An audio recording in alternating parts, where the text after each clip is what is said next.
मैं उन चौधरियों से कह रहा हूं जो दिल्ली में बैठकर हमारे इत्तेहाद का सौदा करते हैं। अरे तुमको क्या अल्लाह का खौफ नहीं है? तुम कब तक मुसलमानों का ठेका लेकर नुकसान पहुंचाओगे?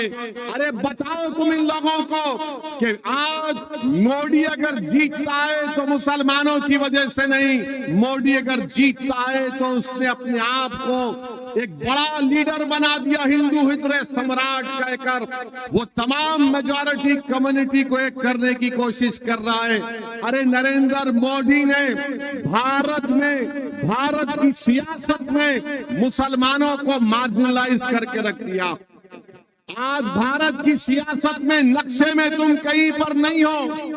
तुम अकोला की सरजमीन पे हजारों की तादाद में इस गुनाहगार और दीवाने की बात सुनने आए हो। मगर मेरे भाई बताओ, तुम्हारा भारत की सियासत में कहां है तुम्हारा निशान? बताओ।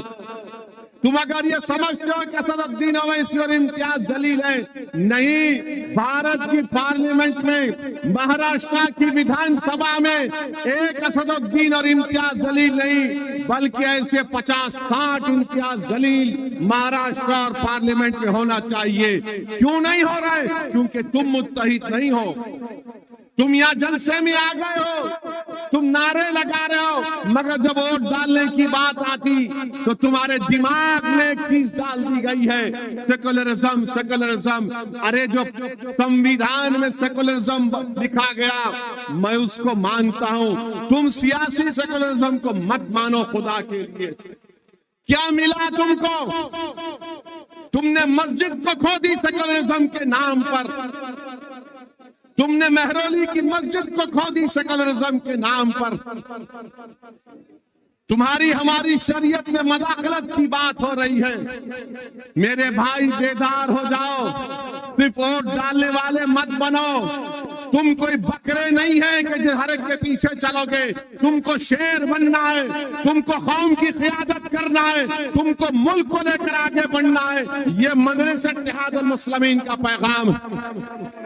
हम कोई भेड़ बकरियां नहीं है कि कोई लकड़ी लेके आएगा, चल हमारे पीछे चल। अरे बहुत चले। किसी कौम के लिए 20 साल, 30 साल, 40 साल बहुत हो गया। तुम कब तक भेड़ बकरियों की तरह चलोगे? क्या तुम में एतमाद नहीं है? क्या तुम में कॉन्फिडेंस नहीं है? क्या तुम मुल्क की क़ियादत नहीं कर सकते?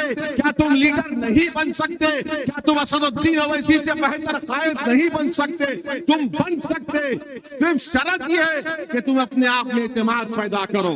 ताली मारने के लिए नहीं कह रहा हूं, ताली मारने के लिए नहीं कह रहा हूं। मैं चाहूंगा कि मेरी आंख बंद होने से पहले तुम लीडर बनो, तुम मुसलमानों के कायद बनो, तुम इस गरीब कौम के इंसाफ के लिए लड़ो। और अगर तुम सिर्फ वोट डालने वाले बनना चाहते तो कुछ नहीं होने वाला है, कुछ भी नहीं होने वाला है।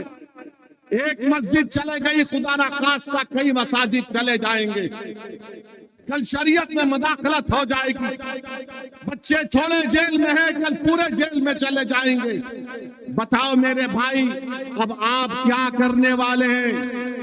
आप क्या वोट डालेंगे या वोट लेंगे? बताओ मुझे। आप वोट लेंगे या वोट डालते रहेंगे? बताओ आप। कितने लोग वोट लेना चाहते हैं? हाथ उठाओ।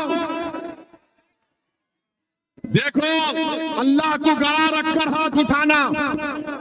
दोबारा पूछ रहा हूं, वोट लेने वाले बनोगे? ये डाइस पे बैठने वाले हाथ उठा रहे नहीं उठा रहे?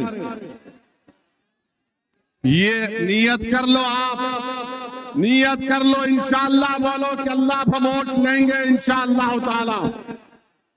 क्या महाराष्ट्र से आप इंशाअल्लाह ताला महाराष्ट्र के आने वाले लोकसभा इलेक्शन में आप 3-4 मुस्लिम एमपी को कामयाब करेंगे?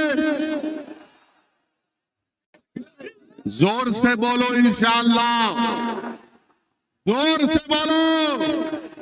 महाराष्ट्र से 4 मुस्लिम एमपी कामयाब करेंगे।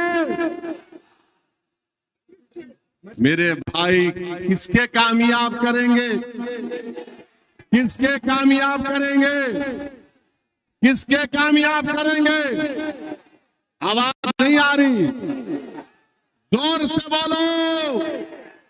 एकनाथ शिंदे को मालूम हो जाए, फडणवीस को मालूम हो जाए, शरद पवार को मालूम हो जाए, अमित शाह को मालूम हो जाए और मोदी को मालूम हो जाए कि महाराष्ट्र से मजलिस के 4 मुस्लिम एमपी कामयाब होंगे इंशाअल्लाह।